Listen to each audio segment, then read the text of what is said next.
성부와 성자,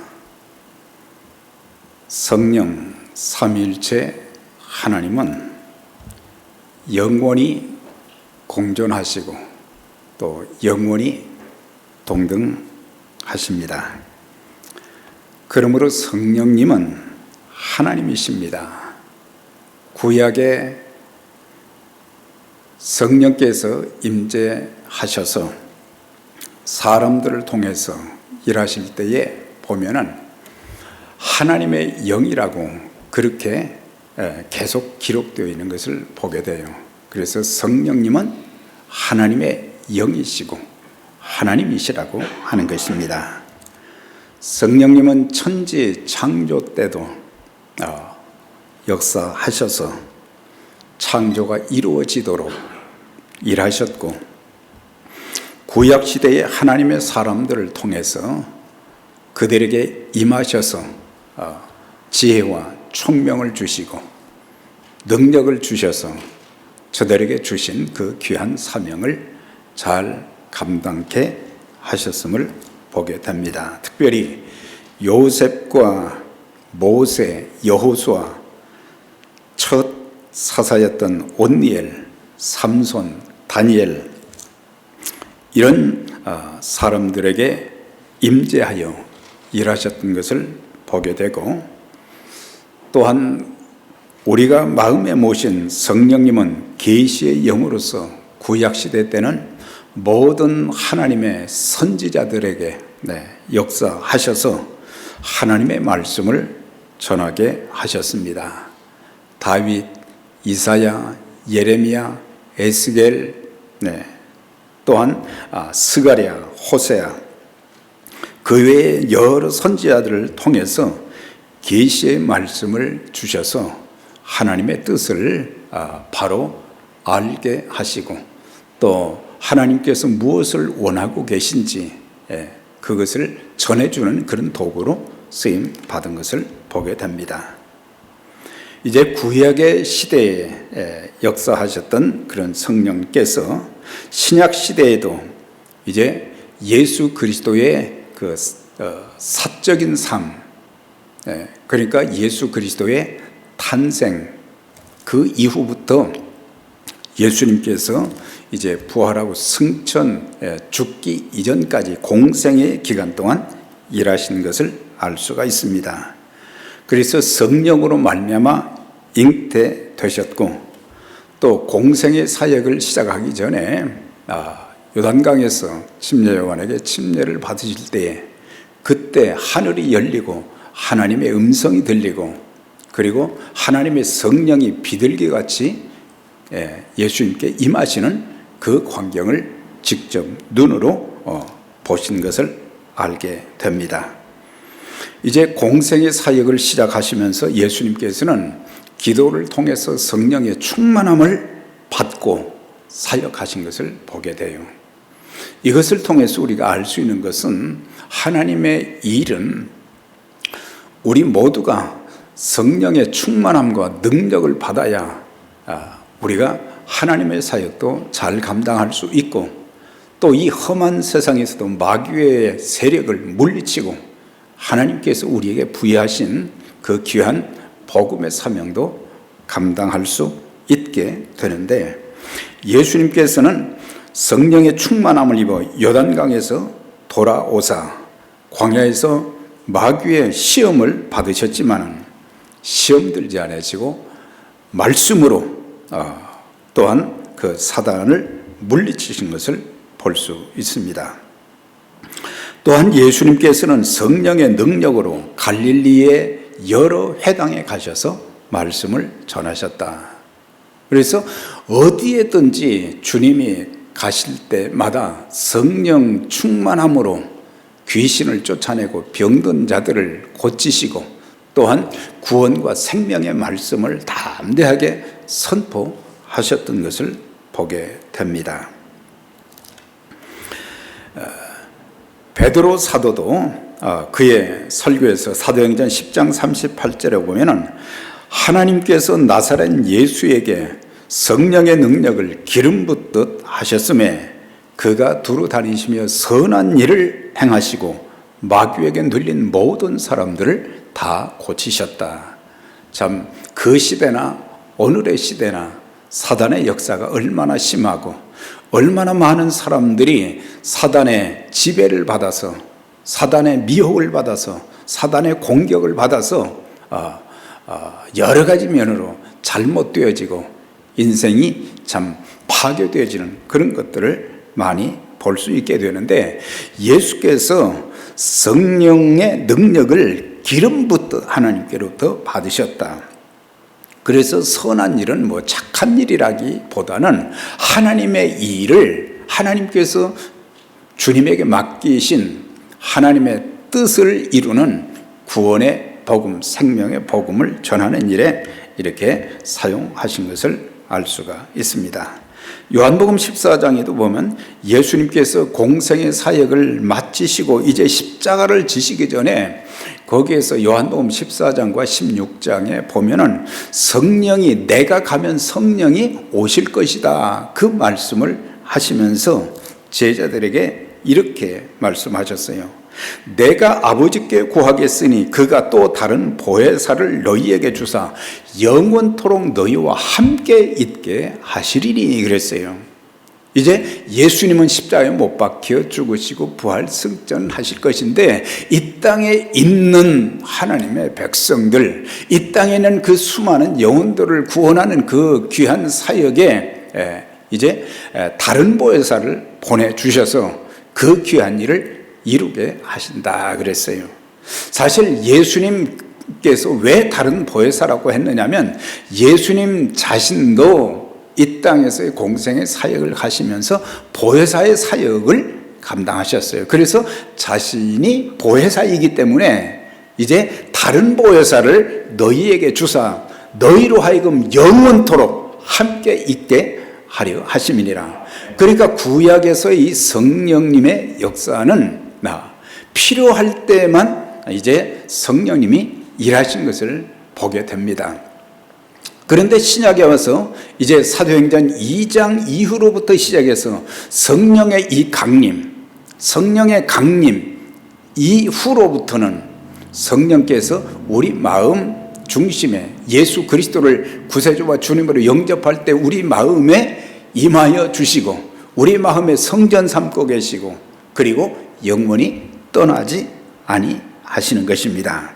그래서 그 보혜사 성령께서 이제 함께 하시고 은혜를 주시는데, 그 보혜사라는 말은 위로자, 돕는 자, 상담자라고 하는 그런 의미를 갖고 있어요.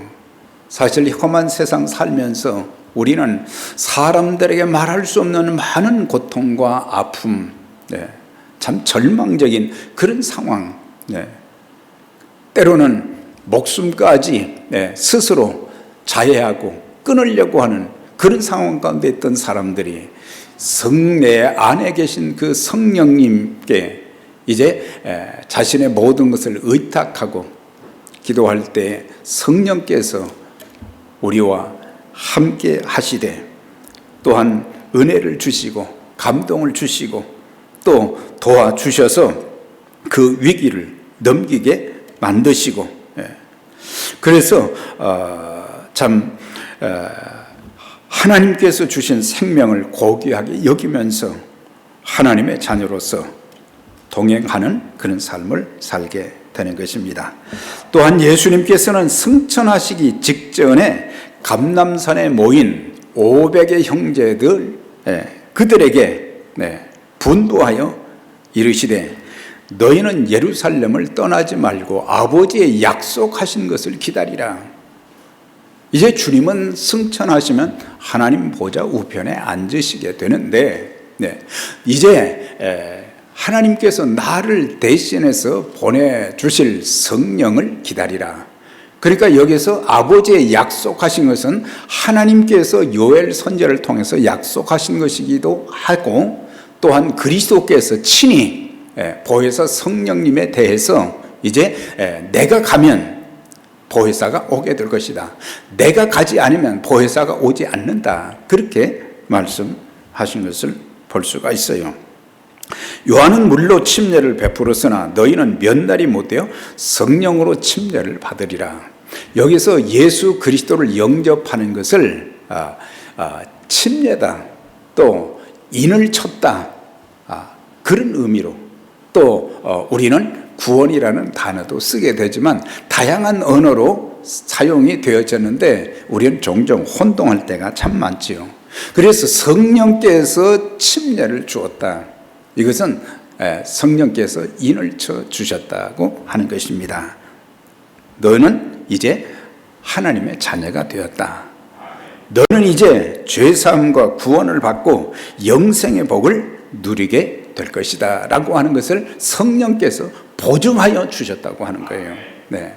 그래서 우리가 구원받은 확신도 어디에서 가질 수 있느냐? 하나님께서 말씀하신 것, 또한 예수님께서 말씀하신 것, 성령께서 증언해 주신 그런 것들을 다 종합해 보면은 하나님이 얼마나 우리를 사랑하시고 또 우리를 자녀 삼아 주시되 험한 세상 살면서 고아나 과부처럼 그냥 버려두지 아니하시고 언제나 함께 하시면서 위로하시고 또한 이제 도와주시고, 아주 도와주시는 것도요, 아주 세밀하게 도와주세요.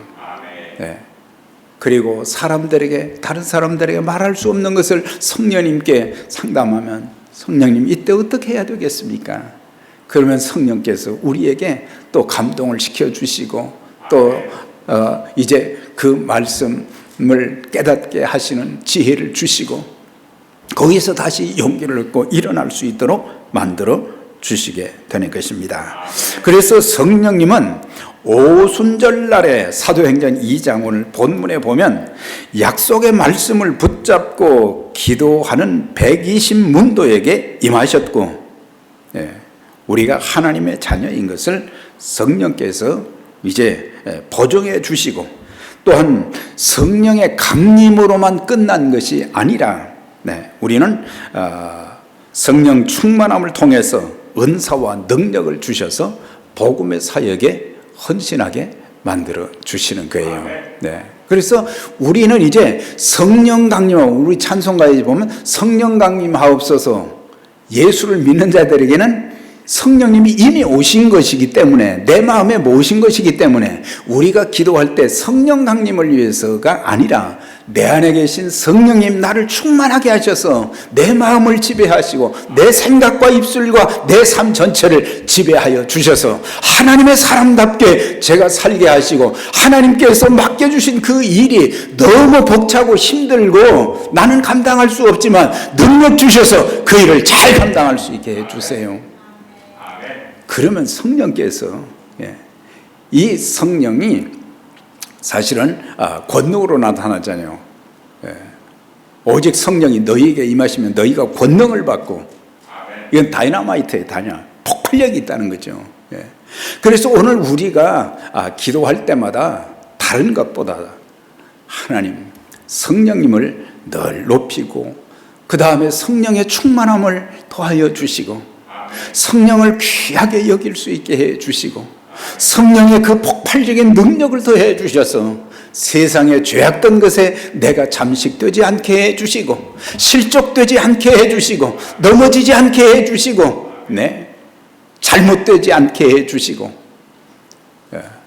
진리 가운데로 또한 생명으로 하나님의 뜻 가운데서 아름답게 쓰임받도록 도와주세요. 그래서 은사와 능력을, 성령 충만하게 되면 은사를 풍성하게 허락해 주시고 우리에게 능력을 주셔서 감당할 수 있게 만들어 주시는 거예요. 자, 그러면은 이 요엘 선지자에게 약속하셨던 그 성령께서 이제 이 땅에 오시는데 어느 날 오셨느냐?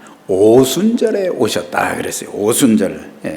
잠깐만 생각하고 넘어가면 우리가 출애굽기 23장에 보면은 모세를 통해서 이스라엘 백성들에게 많은 여러 가지 절기들이 있지만은 그 중에서 3대 절기는 꼭 지키라 그랬어요. 그 3대 절기는 유월절, 오순절, 장막절인데 이 세 절기에는 이스라엘 땅에 있는 모든 20세 이상의 남자들은 하나님의 성소에 가서 유월절을 지키고 오순절을 지키고 장막절을 지키라는 그런 명령을 해 주었어요. 그러니까 유월절은 출애굽의 그런 역사, 해방의 역사가 있었던 거죠. 그 다음에 오순절은 이 보리를 거두는 시기에, 그러니까 추수할 곡식을 얻고 난 뒤에, 또 장막절은 과거 40년 동안 광야 생활을 하면서 하나님께서 구름 기둥과 불 기둥으로 지켜주시고 보호해 주신 그 놀라운 은혜를 감사하라고 하는 그 3대 절기를 이제 지키라고 한 것을 보게 되는데, 구약의 오순절은 이스라엘 백성들이 애굽을 떠난 후 50일째 되는 날에 시내산에 도착한 날을 기념하는 날이요. 그러니까 그들이 애굽 땅에서 6월절에 출발을 했어요. 10가지 재앙을 내리실 때에 그때 하나님께서 모세를 통해서 주신 말씀이 내가 애굽에 있는 모든 장자를 다 치게 될 것이다. 그러면 너희는 양을 잡아서 양피를 문설주와 임방에 바르면 내가 그냥 그 집은 그 집의 장자는 안 죽이고 넘어가게 될 것이다. 그래서 결국에 그 일을 통해서 양피를 이제 바른 가정들은 전부 그 장자들이 다 살았어요. 그런데 양피를 바르지 않은 집은 장자들이 다 죽었어요. 결국에 바르고 항복한 것이 뭐 때문이었어요? 자기의 장자가 죽었고 그 애굽의 장자들이 다 죽었기 때문에 그때서야 이제 내보냈잖아요. 그러니까 그 유월절은 구원은 이죠, 구원. 구원의 그 은총. 그래서 애굽을 떠난 후 유월절이 지난 후에 애굽을 떠난 후 50일째 되는 날 시내산에 도착했음을 기념하는 날이고, 또한 곡식을 추수하는 그런 날로 지켰어요. 그래서 오순절을 초실절, 또한 맥추절, 칠칠절이라고 불렀던 것을 보게 돼요. 그래서 곡식의 추수는 6월절 그 기간에 보리를 추수를 했고, 그 다음에 밀 추수는 7주가 지난 50일째가 되는 오순절이 되었을 때 밀 추수를 하게 된 것을 보게 됩니다. 그런데 우리가 구약의 절기는 이스라엘 백성들이 지켰던 것이고, 오늘 우리는 신약의 오순절에 대한 바른 이해가 있어야 돼요. 그리스도께서 죽은 자 가운데서 부활하신 후 50일째 되는 날을 기념하는 날이 바로 신약의 오순절이라고 하는 거예요. 6월절 주간에 예수께서 이제 고난을 받으시고 십자가에 못 박혀 죽으셨고, 그 다음에 부활하신 후에 40일 동안 이 땅에 계셨고, 그 다음에 열흘 동안 하나님의 백성들 120 문도가 마가의 다락방에서 부르짖어 기도할 때에 그때 이제 성령의 역사가 있게 되었고, 그래서 신약의 오순절은 성령 강림과 더불어 성령 충만한 역사가 있었다고 하는 것입니다. 구약의 오순절은 이스라엘 민족의 탄생을 기념하는 날이었지만, 신약의 오순절은 교회의 탄생을 기념하는 날이 되었어요. 그래서 이제 성령의 강림과 성령 충만함과 더불어 이제 사도행전 2장을 쭉 읽어가다 보면은 성령 받은 사람들을 통해서 그리스도의 몸된 예루살렘 교회가 세워지게 되었고, 그 예루살렘 교회가 얼마나 성도들이 성령 충만함을 받으니까 믿음 생활을 그렇게 잘했는지, 그 교회가 정말 많은 사람들에게 칭송을 받고 날마다 구원받는 사람들을 대해주는 놀라운 역사가 있었다고 했어요. 그래서 우리가 무조건 우리가 하나님 여기 꽉 채워주세요, 그런 기도 중요하지만 우리 모두가 다 성령 충만 받게 해주세요, 이게 첫 번째예요. 성령 충만함을 받으면 성령이 역사하셔서 일하시는 거예요. 네. 네. 그렇다고 해서 우리가 뭐 전도하지 말라 그런 게 아니라 하나님께서 우리를 더 귀한 도구로 사용해 주시는 것입니다. 구약시대에는 금송아지 사건으로 약 3,000명의 사람이 죽임을 당했죠. 그런데 신약의 오순절에는 약 3,000명의 영혼이 베드로의 설교를 통해서 구원받은 것을 볼 수가 있어요. 그러니까 구약의 역사와 신약의 역사 이걸 참 알게 되면 하나님이 하시는 일들이 얼마나 오묘한지 참 놀라움을 금할 수가 없어요. 그래서 오늘의 그리스도인들은 오순절의 추수를 기념하는 절기보다는 성령 강림 절기로 지키게 되는 것입니다. 이제 저는 몇 번에 걸쳐서 어떤 말씀을 드리려고 하냐면, 첫 번째는 약속의 성취로 오신 성령님, 둘째는 믿는 자들과 영원히 함께 계시기 위해서 오신 성령님, 셋째는 그리스도의 교회를 세우시기 위해서 오신 성령님, 그 다음에 성령의 강림의 그 현상들, 불같이 바람같이 임했다고 그랬죠. 그 다음에 성령 강림 충만함을 통해서 일어난 사건에 대한 사람들의 반응과 더불어 베드로의 오순절 설교, 그리고 예루살렘에 세워진 교회의 모습, 이런 부분에 대해서 좀 집중적으로 몇 차례에 걸쳐서 말씀을 드리려고 합니다. 오늘은 첫 번째만 하겠어요. 약속의 성취로 오신 성령님, 오순절 날이 이미 이름에 참 하나님께서 하시는 일들이 이렇게 놀라운 것을 보게 돼요. 구약의 요엘 선지자는 장차 성령께서 강림하실 것을 예언하셨어요. 예언했습니다. 요엘서 2장 28절에 보면 그 후에 내가 내 영을 만민에게 부어주리니 너희 자녀들이 장래 일을 말할 것이요 늙은이는 꿈을 꾸며 너희 젊은이는 환상을 볼 것이며 그때 내가 또 내 영으로 남종과 여종에게 부어줄 것이며, 이 짧은 이 한두 구절에 보면 참 중요한 내용들이 여기에 담겨 있는 것을 알 수가 있어요. 그러니까 요엘 선지자는 그 후라고 그랬어요. 네, 그 후가 언젠가, 그가 예언한 시점부터 지나서 830년이 지난 후에 성령 강림이 오순절 날에 임했던 것을 보게 돼요. 그러니까 그 후라는 것은 메시아가 오시어서 십자가에 못 박혀 죽으시고 부활 승천하신 후에 보혜사 성령님이 오신다.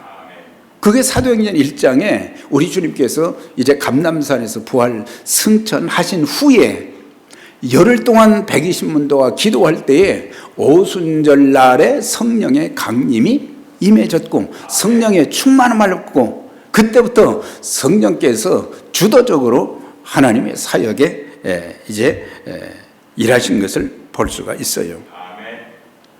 그런데 그 후에 내 영을 만민에게 부어주리니, 구약시대에는 주로 이 성령께서 어떤 직책을 가진 사람들에게 임했는가 보니까 주로 사사, 그러니까 왕정제도가 시작되기 전에 사사들이 있었지요.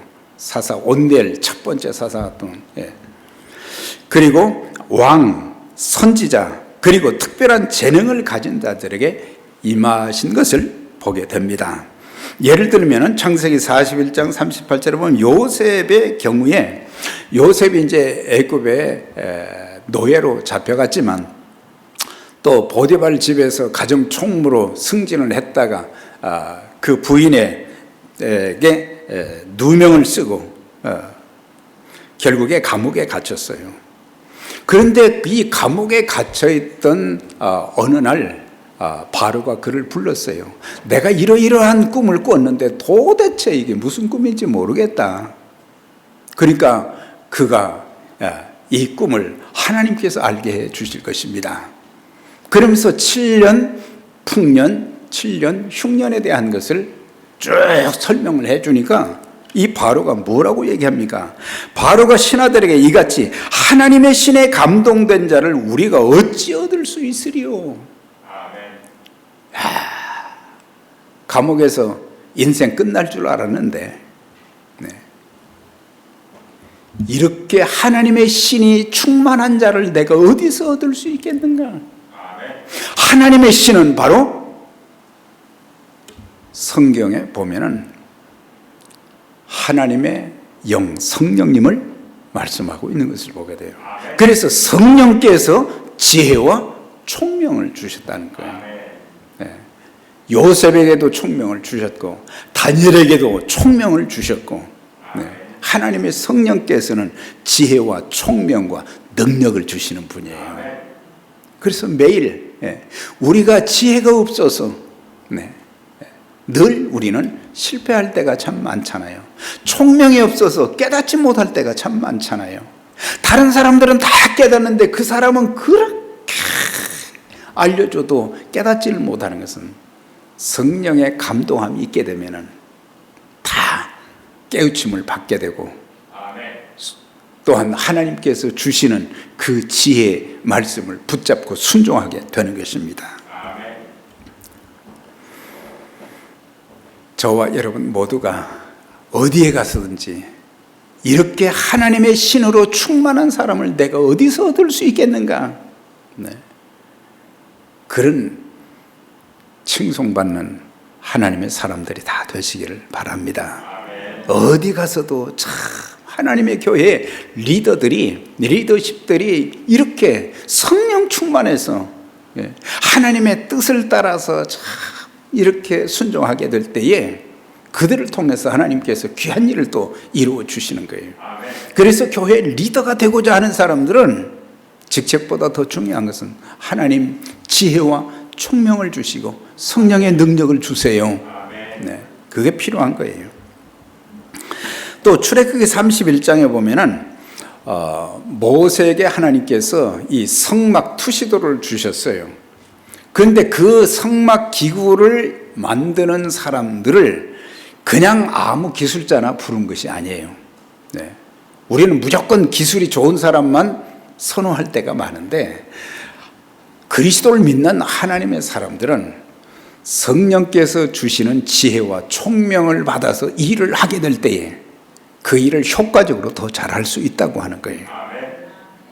부살렐, 오홀리압 잘 안 들어보셨겠죠. 그런데 이 두 사람에게 그 성막의 모든 기구들, 번제단으로부터 시작해서 그 다음에 물두멍, 또 성소의 여러 기구, 지성소의 여러 기구들을 전부 만들 때 하나님께서 투시도는 주셨지만은 자기의 기술만 가지고 한 게 아니에요.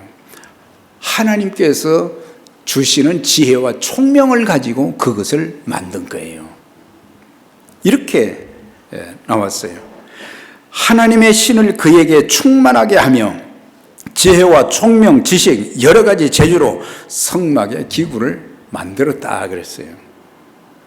그러니까 기술도 있어야 되지만 또한 기술이 있는 사람들에게 성령의 충만함을 통해서 지혜와 총명을 주면은 더 하나님의 뜻 안에서 아름답게 더 귀하게 쓰임받는 그런 기구들을 만들어서 하나님을 섬기게 만든다고 하는 것입니다.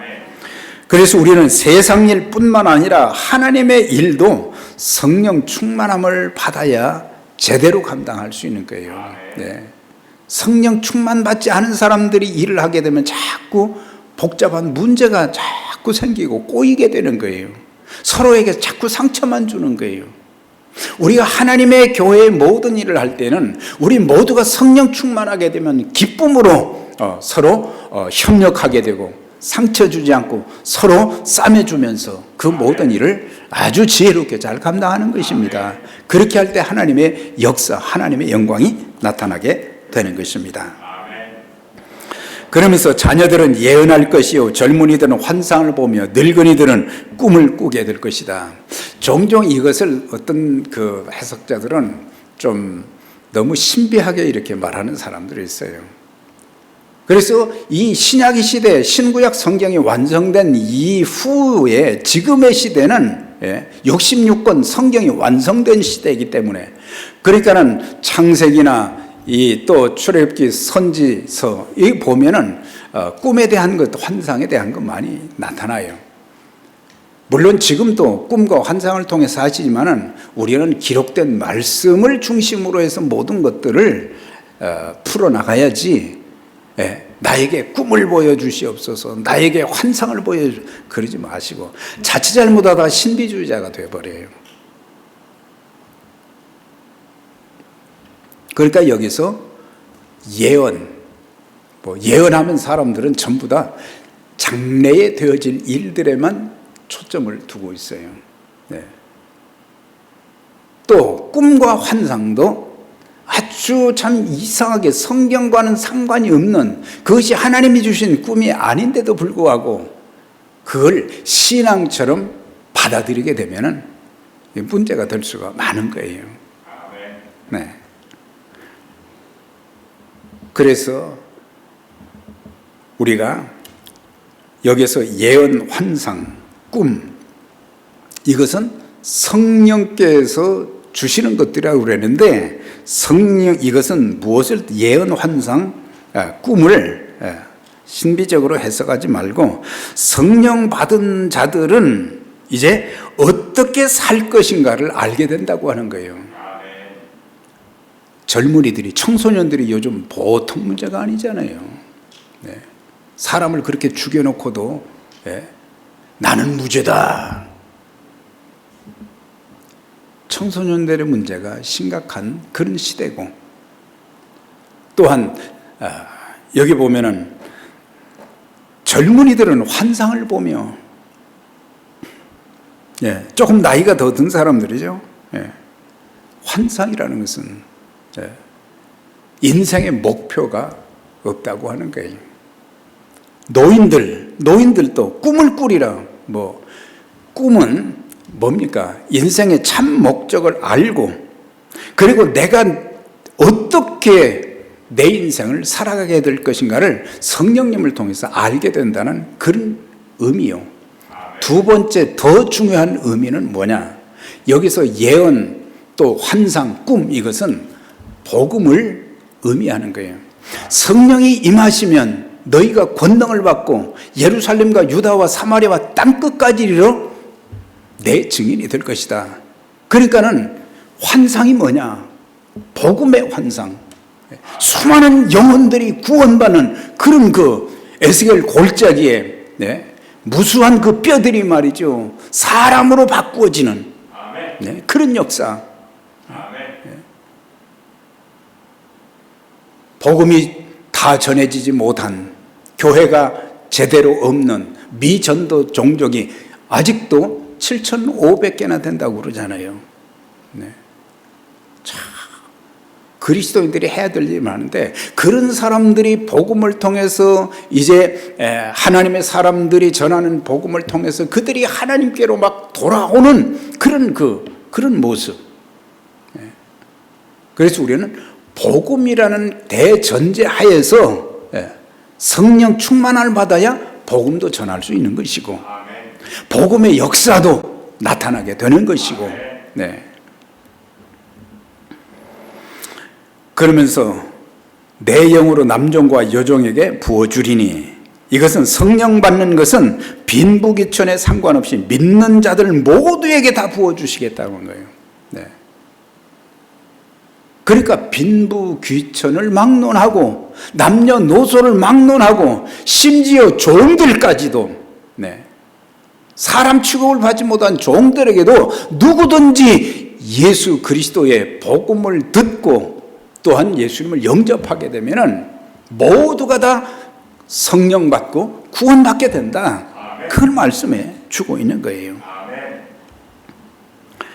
신약의 베드로 사도는 오순절 날에 성령 충만함을 입어 요엘 선지자의 설교를 인용한 것이 사도행전 2장 17절 18절이에요. 그래서 이 두 개를 종합하게 되면 구약에 예언된 말씀이 신약 시대에 어떻게 성취되었는가를 말씀해 주고 있는 것입니다. 하나님의 약속은 반드시 이루어집니다. 요엘 선지자가 주전 830년 전에 이것을 예언할 때는 자기 말을 하지 않은 거예요. 하나님께서 그에게 들려주신 말씀을 전했는데, 하나님께서는 인류의 구원 계획을 창세기서부터 계속 이제 정하시고 하나씩 이제 이루어 가시는 그런 모습들을 보게 되는데, 830년 전에 꿈 같은 얘기죠. 그런데 하나님께서 정확하게, 예수 그리스도의 탄생도 마찬가지지만 성령의 강림도 그대로 이루어진 것을 보게 돼요. 성취되었어요. 우리가 믿는 하나님 약속에 신실하신 하나님이십니다. 동정녀 탄생에 대한 예언도 그대로 성취되었고, 그리스도의 죽으심과 부활도 그대로 다 성취되었고, 성령의 강림도 성취되었고, 남은 것은 그리스도의 재림, 그것도 머지않아서 이루어지게 됩니다.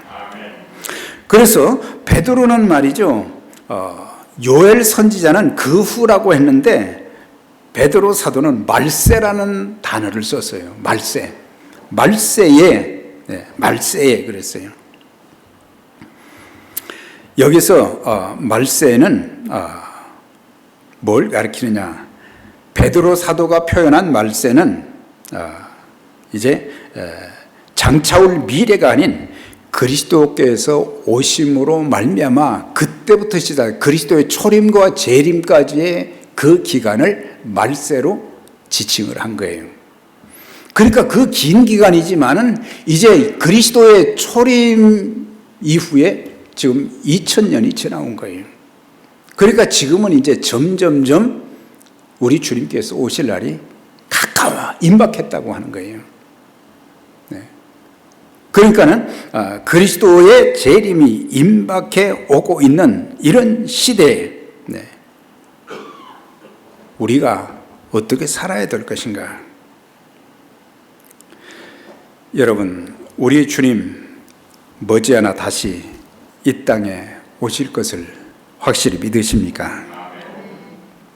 그렇다고 하면은 우리는 신앙생활을 잘하게 될 것입니다.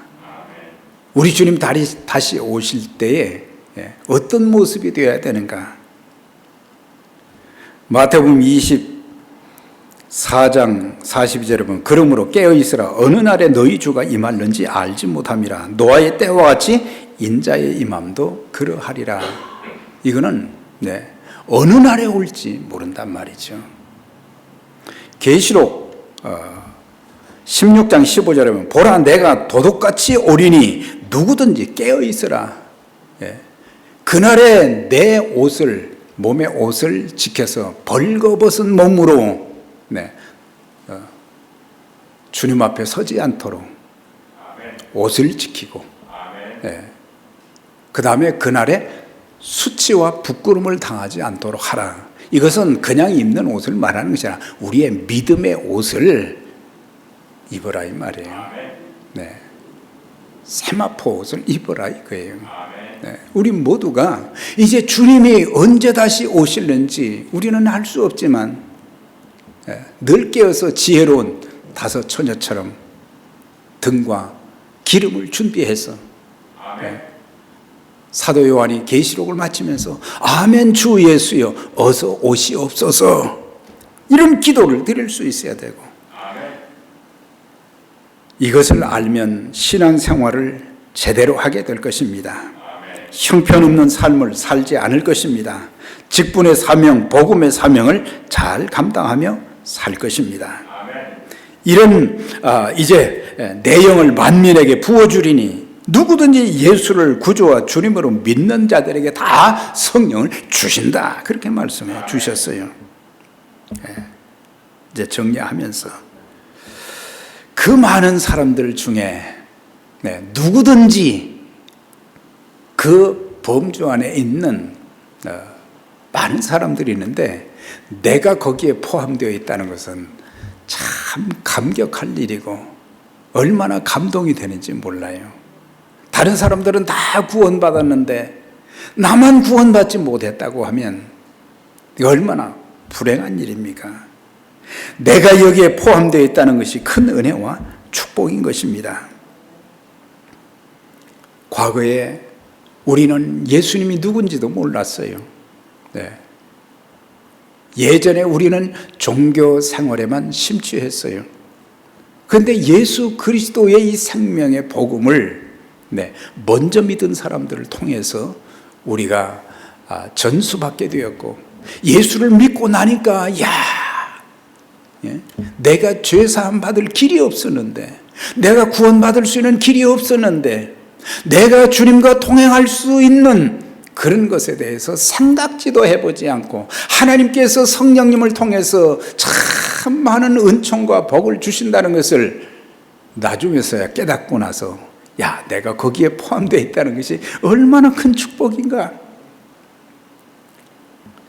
사랑하는 여러분, 에베소 5장 18절로 마치겠는데, 거기 보면은 술 취하지 말라, 이는 방탕한 것이니 오직 성령의 충만을 받으라 그랬어요. 네. 오직 성령의 충만함, 다른 거 생각하지 말고 오직 성령 충만만 받으라. 그리할 때 하나님께서 지혜를 주셔서 세월을 아끼게 되어지고 하나님의 뜻을 알게 되며 찬송하게 되고 감사하게 되고 사랑의 삶을 살게 되고 순종의 삶을 살게 되고, 그리고 마귀를 대적하여 승리해서 하나님의 전신갑주를 하나님의 성령으로 무장해서 우리가 승리하면서 하나님의 주신 그 귀한 교회적 사명, 복음의 사명을 잘 감당하는 일, 더 많은 영혼들을 주님께로 인도하는 그 귀한 일에 쓰임받기를 원하시는 거예요. 개인적으로도 하나님께서 기쁨과 감사와 찬송과 담대함과 이런 은총과 능력을 주실 뿐만 아니라 더 하나님께서 주신 그 직분을 가지고 귀하게 쓰임받도록 만들어주시는, 그래서 성령의 폭발적인 은혜의 역사가 기도하는 우리들, 함께 예배드리는 우리 모두에게 임하셔서 성령의 놀라운 일들, 하나님의 큰 일들이 많이 일어나게 될 수 있기를 주의 이름으로 축원합니다. 하나님 아버지, 감사합니다. 오늘 주신 말씀 기억하고 우리가 참 구약에 약속하셨던 그 성령 강림과 더불어 또한 성령의 충만함을 주시고 은사와 또한 성령의 열매들을 풍성히 허락해 주셔서 우리가 세상에서 승리하되, 특별히 하나님께서 우리에게 부여하신 복음의 사명을 잘 감당하여 쓰임받는 에베네셀의 귀한 직분자들, 모든 가족들 다 되게 해 주시고 성령의 능력으로 세상에서도 승리하면서 하나님께 영광 돌리고 또한 간증 많이 할 수 있는 그런 축복의 증인들이 되게 해 주옵소서. 예수님 이름으로 기도드립니다.